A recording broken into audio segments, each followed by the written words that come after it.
My first molecule is sulfate. S has 6 valence electrons and so does O. So you have 4 O's. 4 times 6 is 24, plus 6 is 30. So you have 2, 4, 6, 8, 10, 12, 14, 16, 18, 20, 22, 24, 26, 28, 30. Then there's 2 more because sulfate has 2 extra electrons. And there's 4 single bonds, and it's a complete octet with no resonance bonds. The VS EPR is AX4 because A represents the middle element, which is S, and there's 4 bonds attached to it, so that's the X4. And there's no E because there's no extra electrons on the S. The geometrical shape is a tetrahedral, and so is the molecular shape. The bond angle of a tetrahedral is 109.5 degrees. And all the O's are pulling the same amount away from the S, and they're pulling away because it has a 3.5 electronegativity, which is greater than S's 2.5.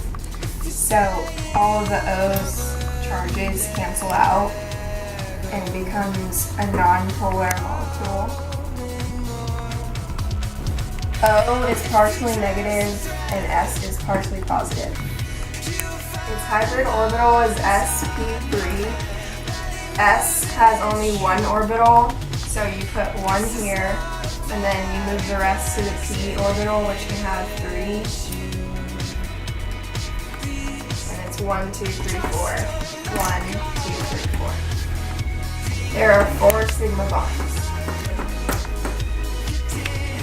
So the formal charge of O is -1 because the first thing you do is you find the number of valence electrons that O has in the periodic table, which is 6, and then you find the number of lone pair electrons on O, which is also 6. So 6 minus 6 is 0, and then you subtract the number of bonds on O, which is 1. So 0 minus 1 equals -1. And the same goes for S. S has 6 valence electrons, no lone electrons, and 4 bonds. So 6 minus 4 is 2. And when you add O, O, O, O, and S, you get -2, which is the overall charge of the molecule. The intramolecular force, which is inside the molecule itself, is covalent because our molecule is covalent. And then the intermolecular force is London dispersion because the whole molecule is nonpolar. So my second molecule is the oxytetrafluoride. And for the Lewis-Dot structure, it's O has 6 valence electrons, F has 7, and there's 4 F, so it's 7 times 4 is 28. And then xenon has 8. So 8 plus 6 plus 28 gives you 42 electrons, and you distribute them on 2, 4, 6, 8, 10, 12, 14, 16, 18, 19, 20. That's 42 right there. Its bond order is 1 because all of them are single bonds. And then it has an expanded octet because there's an extra pair of electrons on the central element, and there are no resonance bonds. Geometrical shape is octahedral, and the angles would be 90 degrees and 90 degrees on all the angles. And then the molecular shape would be square pyramidal because on the top you have a pyramid and on the bottom there's a square for the extra electron there. The angle on the square pyramidal would be less than 90 because the lone pair would be weighing down all of these angles, and it would make it less than 90. The VS EPR is AX5E because A is the central element, X is however many bonds there are, so 1, 2, 3, 4, 5, and then E1 because there's 1 extra lone pair. So the F's electronegativity is higher than the xenon, so they pull away from xenon, and they have a partial negative charge, and xenon has a partial positive charge.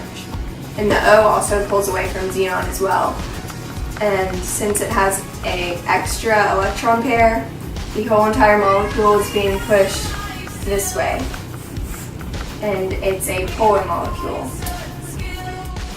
For the hybrid orbital, you'd add 5 and 1 and you get 6. So 1 goes to the S, 3 go to the P, and then the remaining 2 go to the D. So it's sp3, D2. Xenon oxytetrafluoride has 5 sigma bonds. 1, 2, 3, 4, 5. For the formal charge, O has 6 valence electrons, so 6 minus the lone pairs of electrons. 6 minus 6 is 0, minus 1 bond, and you get -1. And then F has 7 valence electrons, so you subtract 6 from 7, and you get 1, and then you subtract 1 from 1, and you get 0. And then Xenon has 8 valence electrons, and you subtract 2 from 8, and you get 6. 8 minus 2 is 6, minus 5 is 1.